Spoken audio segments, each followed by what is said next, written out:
हम सीधे रुक करेंगे। हमारी संवाददाता नीता शर्मा हमारे साथ जुड़ गई हैं। लगातार वो कश्मीर की स्थिति हमें बता रही हैं।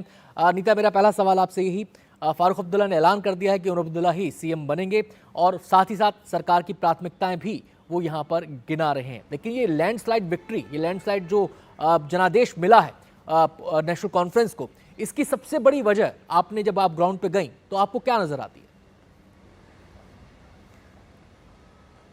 एक सबसे बड़ी बात यह है कि उनका कार्डर बेस्ड पार्टी है जो जिसने ज़मीनी स्तर पर लोगों के साथ जुड़े और लोगों के जो मसले हैं उनको सुने। क्योंकि सबसे बड़ी दिक्कत यहाँ पर जम्मू कश्मीर में ये थी, जब से लेफ्टिनेंट गवर्नर का राज था, लोगों का कहना था कि उनकी पहुँच जो है वो एलजी के दफ्तर तक नहीं थी।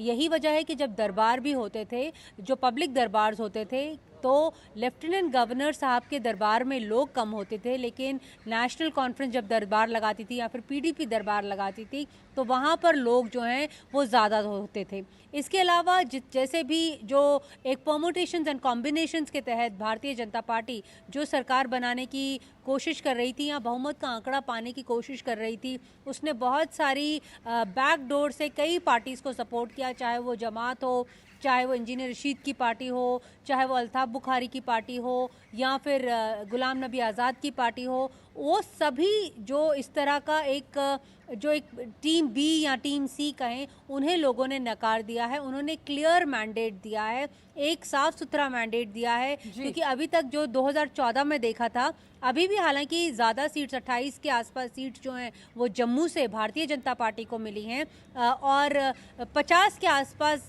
इंडिया अलायंस को मिली हैं और 2 पीडीपी को मिली हैं।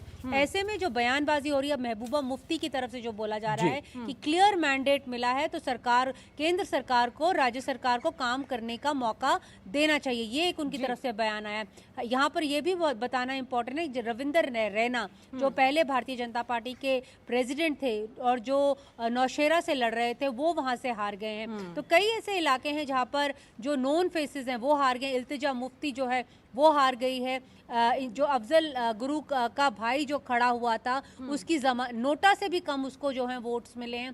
तो एक क्लियर स्ट्रक्चर्ड मैंडेट जो है लोगों ने देने की कोशिश की है ताकि उन्हें जो एक साफ सुथरी सरकार मिले जिसके वो यहाँ पे मैं आपसे एक सवाल करना चाहूंगा। वो सवाल है कि जो मैंडेट आया है कश्मीर की जनता का, जो नतीजा कश्मीर की जनता का आया है, इस बार चुनाव में कहा जा रहा था कि एक नया फैक्टर जुड़ा है, बहुत सारे अलगाववादी तत्व यहाँ पर चेहरे यहाँ पर जो है चुनाव मैदान में हैं, नई पार्टियां चुनाव मैदान में हैं। लेकिन क्या ऐसा लगता है कि जनता ने एक क्लियर कट थॉट के साथ ये सोचा कि विकास हमारी प्रायोरिटी है और जो टेररिज्म है उसको यहाँ की जनता उससे एकदम उसको नकार रही है पूरी तरीके से, पहले भी उससे पीड़ित रही है? तो क्या एक ये फैक्टर सामने आता है इस मैंडेट के अंदर?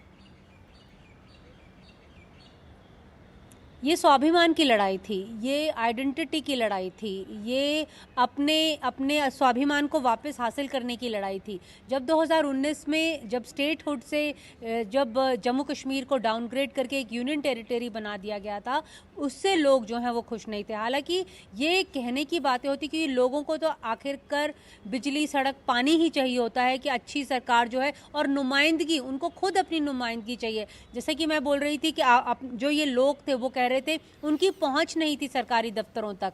चाहे यहाँ का जो यहाँ का जो सेक्रेटेरिएट है, पहले यहाँ पर कितनी आवाजाही होती थी, कितनी जो लोग थे आते थे जाते थे, लेकिन जब से यहाँ पे नौकरशाही हावी हुई तब से वहाँ पर भी लोग कम हो गए। तो लोगों की पहुँच नहीं थी नौकरशाही तक। अब लोगों का ये मानना है क्योंकि उनकी नुमाइंदगी अपनी उनकी खुद की है। बिल्कुल, 10 साल बाद अपनी वो सरकार चुनने जा रहे हैं और एक बड़ी कामयाबी, क्योंकि यहाँ पर नेशनल कॉन्फ्रेंस और कांग्रेस गठबंधन में थी। हमारे साथ चयनिका उनियाल जो कि कांग्रेस की प्रवक्ता हैं, वो भी हमारे साथ जुड़ी हुई हैं। चयनिका जी, यहाँ पर आपसे हम ये समझना चाह रहे हैं कि जिस तरीके से चुनाव प्रचार हुआ, घोषणा पत्र आप लोगों के आए दोनों ही पार्टियों के, उसमें पूर्ण राज्य की दर्जे की मांग को लेकर तमाम पार्टियां, चाहे वो बीजेपी भी हो, सहमत थी। लेकिन 370 को लेकर चाहे नेशनल कॉन्फ्रेंस की बात करें और कांग्रेस उस पर कहीं ना कहीं चुप्पी साधे हुए थी, घोषणा पत्र में उसका जिक्र नहीं था, जबकि नेशनल कॉन्फ्रेंस उसकी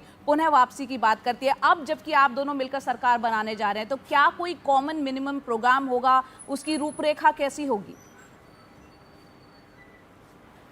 देखिए, हमेशा जब आप गठबंधन में होते हैं तो ऐसा नहीं होता है कि आप दोनों तरफ 100% एक दूसरे की बातों से सहमत हो। राजनीतिक गठबंधन जब होते हैं तो एक कॉमन मिनिमम प्रोग्राम हमेशा होता है। आप केंद्र सरकार में भी देख लीजिए कि बहुत सारे मुद्दों पे उन्हीं के सहयोगी पार्टी के नेताओं ने सवाल खड़े किए हैं।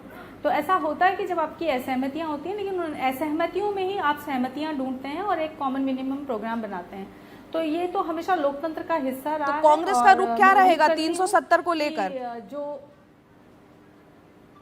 देखिए, कांग्रेस का जो रुख है वो कांग्रेस का रुख हमेशा से स्पष्ट रहा है। उन्होंने हमेशा जिस तरीके से 370 को हटाया गया था उस प्रक्रिया का विरोध किया था कि आपको कोई भी कार्य करना हो तो आपको वहां की जनता को विश्वास में लेना आवश्यक होता है।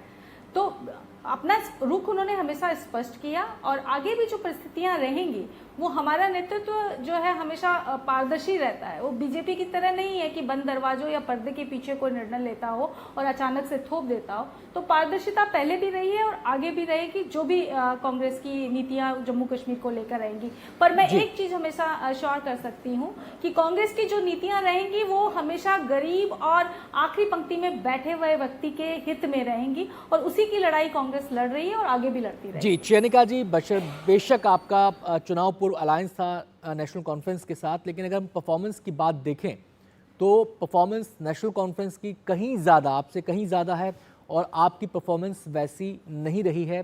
आपके चुनाव लड़ने को लेकर खासकर जम्मू संभाग में उमर अब्दुल्ला ने शिकायत भी की थी, नेशनल कॉन्फ्रेंस की तरफ से आगाह भी किया गया था कि थोड़ा सा और इसमें पुश कीजिए इसको।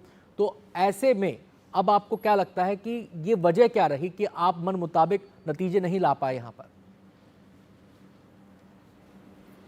देखिए, कांग्रेस ने जो वहाँ पे किया वो उन तमाम विपरीत परिस्थितियों में किया। आप देखिए कि जिस तरीके से बीजेपी ने हमेशा लोकतांत्रिक दलों को तोड़फोड़ करने की कोशिश की। आप महाराष्ट्र का एग्जाम्पल ले सकते हैं, चाहे शिवसेना को रहा हो या एनसीपी पार्टी रही हो, तो दलों को तोड़ करके लोकतंत्र को कमजोर करने की कोशिश रही है। ऐसी ही कोशिश जम्मू कश्मीर में भी की गई थी। उन्होंने कोशिश की कांग्रेस के बड़े नेता को अपनी तरफ जिस भी लालच या दबाव में लेकर के वो गए और उन्होंने कोशिश की, लेकिन तमाम विपरीत परिस्थितियों में भी कांग्रेस खड़ी रही और जनता ने बीजेपी को नकारा। जी, नीता शर्मा भी हमारी सहयोगी हमारे साथ बनी हुई है। नीता, यहाँ पर अब हम जबकि देख रहे हैं 49, 29, 3 और 9 पीडीपी के भविष्य को किस तरह से यहाँ पर देखा जाए, 3 सीटों पर वो आ गए हैं। यहाँ राष्ट्रीय दलों और क्षेत्रीय दलों के भविष्य की बात हम लगातार कर रहे हैं। एक क्षेत्रीय दल जहाँ नेशनल कॉन्फ्रेंस वो इतने भारी बहुमत की तरफ आगे बढ़ रही है, वहीं दूसरी तरफ पीडीपी का ये पिछड़ना, भविष्य खासतौर से मुफ्ती परिवार का। इल्तिजा मुफ्ती खुद हार गई हैं जया। वो बिजबेहरा से खड़ी थी, वो उनकी स्टार जो थी कैंपेनर भी थी और स्टार कैंडिडेट भी थी। महबूबा मुफ्ती की बेटी थी। बिजबेहरा उनका पुराना गढ़ बताया जाता है। ऐसे में यहाँ पे लोगों को एक शिकायत है पीडीपी से कि वो जो पीडीपी है 2014 में भारतीय जनता पार्टी को जम्मू कश्मीर के दरवाजे के जरिए अंदर तक लेकर आ गई और वो जो बात है वो लोगों के मन में नीता, आते हैं आपके पास, आते हैं आपके पास। इस समय हरियाणा का रुख करेंगे। अनिल विज कुछ कह रहे हैं, सुन लेते हैं जरा।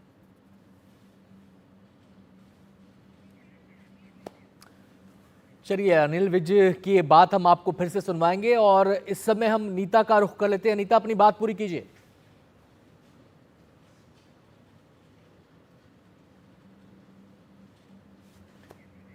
नीता, क्या आप मुझे सुन पा रही हैं? लगता है नीता से भी हमारा संपर्क टूट गया है। हम सीधे यहाँ पर रुख करेंगे चयनिका का, जो हमारे साथ कांग्रेस का पक्ष लगातार वो रख रही हैं। चयनिका, मेरा आपसे सवाल ये है कि अब ये नतीजे जम्मू कश्मीर के भी आपके सामने हैं, क्योंकि हम जम्मू कश्मीर की लगातार बात कर रहे थे। अब आपकी जो अलायंस की सरकार यहाँ पर बनेगी, उसकी प्राथमिकता क्या रहेगी? वो मुद्दे जो विवाद के इर्द गिर्द घूमते हैं, या फिर प्रदेश का विकास, प्रदेश के विकास से जुड़ी योजनाएं और उनको लेकर आगे कैसे बढ़ना है, उसका रोड मैप? देखिए, कांग्रेस की जो पिछली सरकारें जहाँ पे भी रही हैं उन्हीं से आप अंदाज़ा लगा सकते हो कि कांग्रेस ने हमेशा जनता के हित की बात की। चाहे अभी हाल ही में हमारे राजस्थान की सरकार गई है, जितनी भी जनहितकारी योजनाएं कांग्रेस गवर्नमेंट उस समय लेके के आई थी वो आज भाजपा के टाइम में बिल्कुल ख़त्म है। तो कांग्रेस की प्रायोरिटी हमेशा जनता का विकास और राज्य का विकास रहा है, आम जनता के हित में काम करने का रहा है। तो जम्मू कश्मीर इस देश का हिस्सा है और कांग्रेस को जनता ने समर्थन दिया है, तो निश्चित रूप से कांग्रेस जनता के हित में ही बात। लेकिन अगर कोई ऐसी परिस्थिति आती है जो कि जो नेशनल कॉन्फ्रेंस के मैनिफेस्टो में है 370 को लेकर खासकर, कि विधानसभा में इसे लेकर प्रस्ताव लाया जाए और उसको आग्रह किया जाए कि इसकी पुनर्वापसी हो, ये कुछ ऐसे मुद्दे हैं जिनको लेकर आपका स्टैंड क्या रहने वाला है, ये यहाँ पर लोग जानना चाहते हैं। साथ ही चयनिका जी, इसमें एक सवाल और मैं जोड़ दूं, क्योंकि जम्मू कश्मीर जो है वो 2 यूनियन टेरिटरीज में उसको डिवाइड किया गया। दिल्ली में हम जानते हैं कि एलजी और दिल्ली सरकार के बीच किस तरह की तनातनी रहती है। ऐसे में अब एक बहुत बड़ी जिम्मेदारी जम्मू कश्मीर की जनता ने आप लोगों को दी है, तो किस तरह का तालमेल देखने को मिलेगा? देखिए, क्या होगा और किस तरह के मुद्दे आएंगे ये तो भविष्य के गर्भ में छुपा है, न तो मैं इसमें कुछ कह सकती हूँ, न आप कुछ कह सकते हैं। लेकिन मैं ये कहूंगी कि जो कुछ जम्मू कश्मीर के साथ किया गया उसमें जम्मू कश्मीर के लोगों को विश्वास में लेकर के नहीं किया गया। पहले भी बहुत सारी ऐसी चीजें थी जो कांग्रेस के जमाने में जो है हटा दी गई थी। 370 की बहुत सारी चीजें थी जो आज लागू ही नहीं थी, जो पहले उस समय में थी। लेकिन वो जो धीरे धीरे हुआ उसमें कभी किसी ने आवाज नहीं उठाई, इसलिए नहीं उठाई क्योंकि वो पूरी पारदर्शिता से और लोकतांत्रिक तरीकों से किया गया। तो तरीका जो है वो, ये देश लोकतंत्र से और संविधान से चल रहा है, और लोकतंत्र में कोई नेता, कोई पार्टी बड़ी नहीं होती। लोकतंत्र में अगर कोई बड़ा होता है तो वो जनता बड़ी होती है।